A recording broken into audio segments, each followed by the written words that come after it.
I grew up in the U.S., so I think for me one of the greatest things about moving back to Ghana was the fact that it's a coastal country and there's beaches.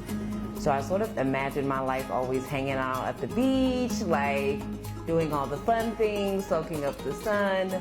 And I think shortly after I moved here, I realized that the beach may not be as great as I thought it would be. And it's because there was a large amount of pollution on the beach, particularly plastic. For me, Ghana was the first time where I literally saw plastic coming in on the waves. There were some little boys playing in the water, and one of the little boys got out and pulled off a black plastic bag. Only about probably 40% of Ghanaians actually have toilets, and a lot of times in coastal communities it's sort of used as sort of a toilet as well as a place of recreation. But whenever you see these black plastic bags, I'm always really skeptical about what was in them. So when I saw this little boy coming out, pulling this black plastic bag that only God knows what was in it before, like I was just like, this is so horrible.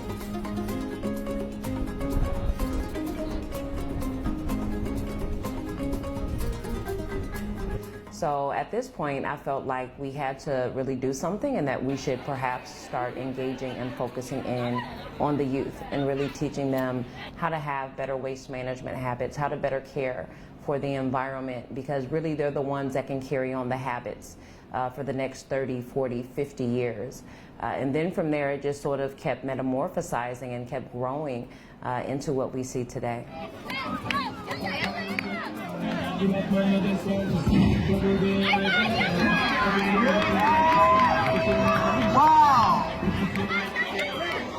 Every year we actually have a fundraiser called Float Your Boat, where we actually encourage children to build boats from plastic bottles and they race them. So this is our 5th year doing Float Your Boat as well. But we really try to get them to see that sometimes the things that you think are waste, if you are a little bit creative, apply a little bit of imagination, you can actually make it into something else, perhaps even a product that you want to sell.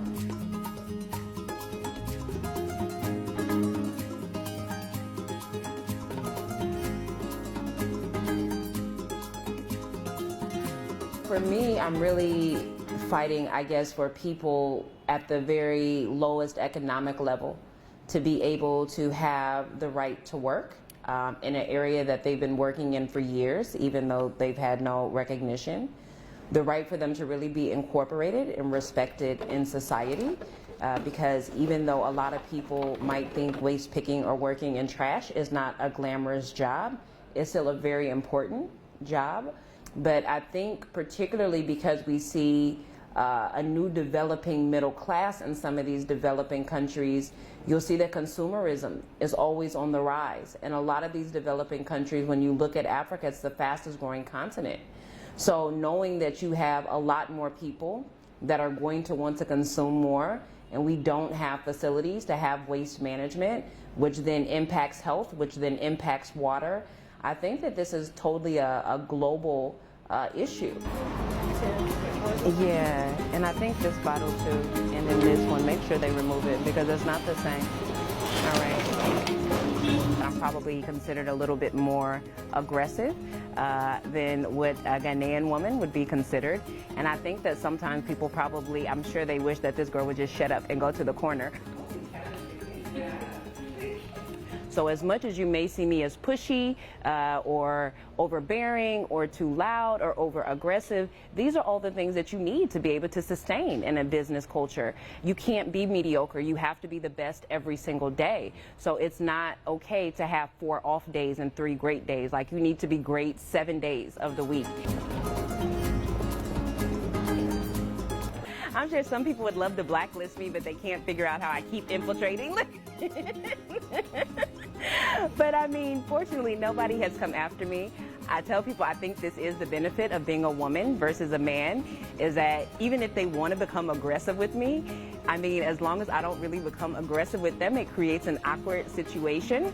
So I really believe in killing with kindness.